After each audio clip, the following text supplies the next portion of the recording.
Russia will not last the war because of its failing war machine. That's the latest prediction from geopolitical strategist and expert Peter Zyyhan. The conflict between Ukraine and Russia has turned into a major mess, with both sides fighting hard and making moves that could change everything. Even though the war is still going on, Ukraine has managed to hit Russia where it hurts, especially in Crimea, a place that has become a key battleground in this whole war. One big win for Ukraine has been cutting off the rail lines that supply Crimea. These rail lines are super important because they bring food, weapons, and other supplies the region needs to survive. Crimea relies heavily on these imports because of the Kakhovka Dam, which was destroyed by Russian forces. This situation in Crimea could become a huge embarrassment for Russia if the world sees images of starving Russian soldiers. The world is watching closely, and what happens in Crimea could weaken Russian morale and make it harder for them to keep control of the region. In an interesting interview with Peter Zeihan, we discuss how Ukraine is faring against Russia. Zeihan believes the war is far from over and will likely continue for years. He explains that Russia's strategy involves using many soldiers and long wars, but this might be their last major conflict because of their declining population. Make sure to stick around to the end of the video, where Peter reveals how this war will affect both countries, whatever the outcome. Also guys, only a small percentage of my viewers are subscribed. If you enjoy economics, geopolitics, and history, consider subscribing. It's free, and you can always change your mind. Now let's jump in with Peter Zyyhan. The Ukrainians were able to not simply cut that rail line, those rail lines going into Crimea, but actually advance to the coast so that Crimea becomes basically a death camp run by Russians where Russians are dying and starving. Because remember, the Russians destroyed the Kakhovka Dam. There's no more irrigation for agriculture in Crimea at all, so all the food is imported. If you turn that into a very public, globally aware place where the Russians are dying in the streets because they can't get food in, maybe. I can't comment about Avdiivka or Bakhmut. Those numbers are just too squirrely. I don't want to say that they're wrong. I think they're in the right realm. As for the 500,000 number, I think that's absolutely accurate. Keep in mind, the Russians had 8 million men in their 20s, or at least that's what they started the war with. If they've lost 500,000 now, and 1 million have fled, that still leaves them with 6.5 million bodies to throw at this problem. And to be perfectly blunt, the Russians have yet to fully mobilize. Most of the people that they've brought in through their draft system have been minorities from ethnically disadvantaged, economically disadvantaged areas. They haven't really gotten into the core of what the country is capable of. That's still ahead of us. But at this rate, there's no way the Russians can keep this up for another 8 years. And I know that sounds like a long time. It is. But remember two things. Number one, the Russians never fight short wars.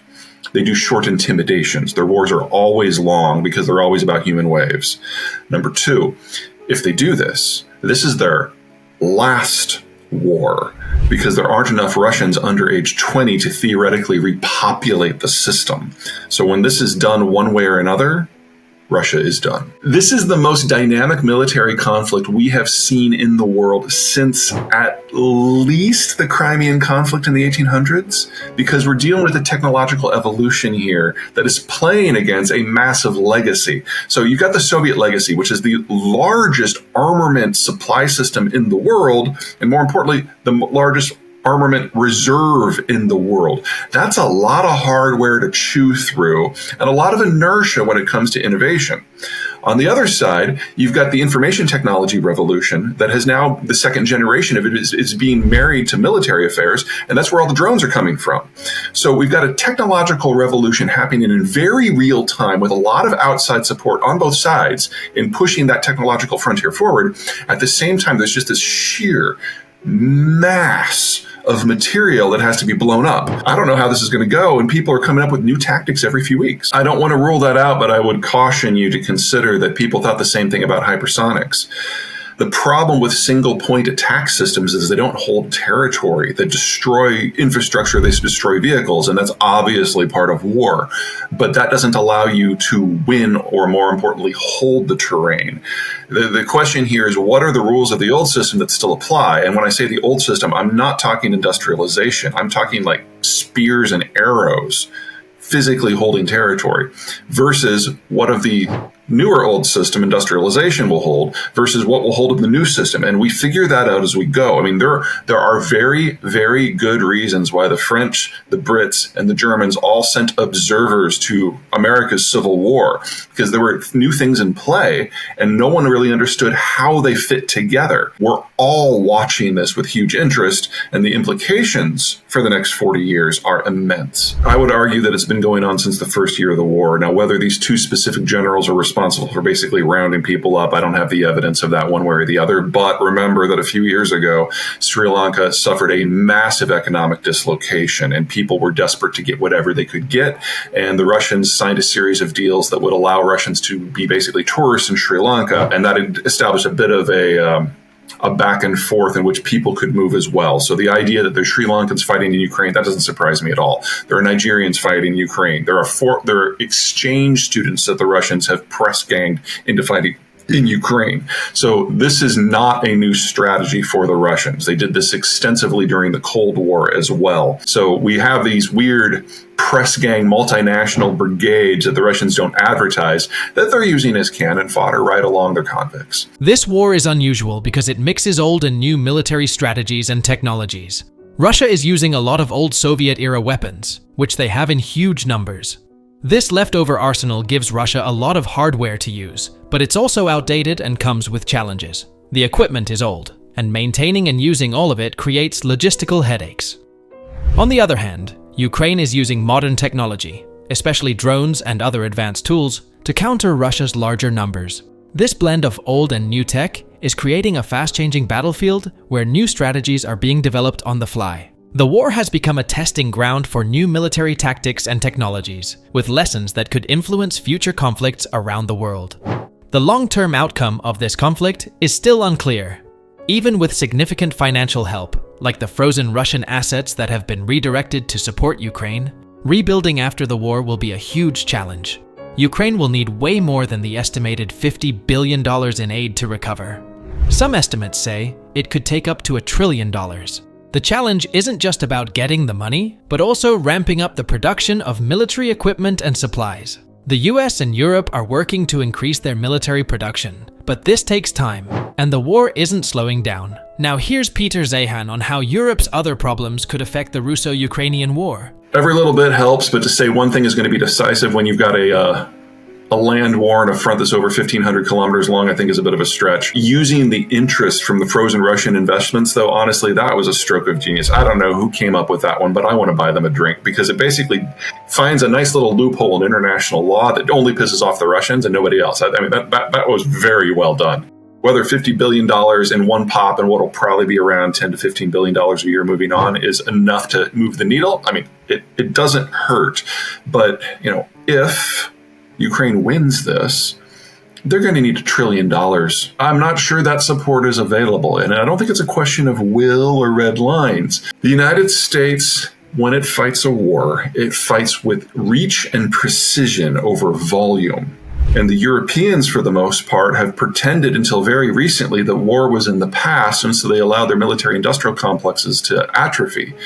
We're now in a conflict that has more similarities with World War I than World War II or Vietnam or even much less the Desert Storm. And that means artillery, and that means building up the industrial plant that's necessary to build that artillery. And those processes are being developed, not just in the United States, especially in Europe, but it takes time.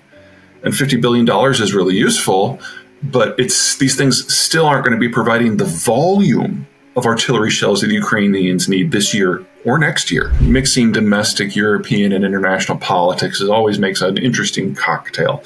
But there's not a lot of light among the G7 on these topics. And the fact that it was the Canadians who were the first major country to talk about basically confiscating the profits of Russian investments, that really lowers the bar for everyone else, because the Canadians are the ones who are basically, we don't really contribute too much here except for respect for rule of law. And look, we found a way to get around that respect. So everyone else was like, sweet. So that's done. And, any additional assistance is going to help with solidarity versus the Russians. But the issues that the Europeans are having for, say, the far-right surge, they're going to have to deal with those in their own way. The National Front did very well in European Union elections, and Macron immediately called snap elections for the parliament, which everyone was thought, he's going to lose everything. But now we've got a civil war going on among the French far-right. This might work out really well for him if he can actually shatter the political hold and the aura of the far right. And that just leaves Italy, where it's the ruling party that won the EP elections. So all this gnashing of teeth we have in Europe about the EP, it's really not that big of a deal at this moment. Until you win in national elections and then prove that you're a little wackadoo, everything's okay. The Italians have proven they're not wackadoo. The French are containing this. The Germans have 3 years left. They're fine. They need to see the Russians not just humbled, but destroyed. Autocrats are by nature hierarchical systems without a lot of support on the sides. And they are going to cherry pick whatever information they see, not just for their propaganda, but for their own internal processing. And it takes a really, really sharp hit to break through that layer of conscious distorting of reality within your own mind. And so a battlefield defeat for the Russians isn't going to change anyone's mind. But if you break the Russian system, that would. The conflict between Ukraine and Russia is getting increasingly complicated. Ukraine is making significant gains by cutting off Crimea's supply lines, which is hurting Russia's ability to provide for its soldiers there. With the Kakhovka Dam destroyed and agriculture disrupted, Crimea is struggling, and Russian soldiers face severe shortages. Russia's military is facing tough times. They've lost a huge number of soldiers, and many others have fled. Their outdated Soviet-era equipment is causing logistical problems, even though they still have much of it. Ukraine, meanwhile, is using modern tech like drones to challenge Russia's larger forces, making the battlefield very dynamic. Rebuilding after this war is going to be extremely costly.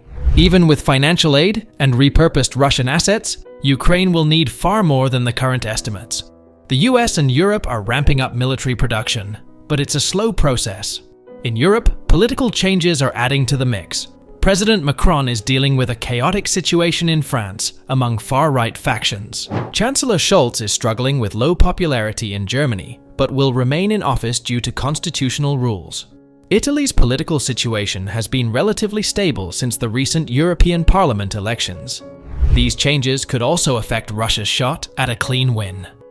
The stakes are high for Russia. A failure in this conflict could compromise Russia's position as a major global power, with potential long-term impacts on its military and political standing. The outcome of this war will have big effects and changes on Russia, Ukraine, and the world. What do you think of these developments?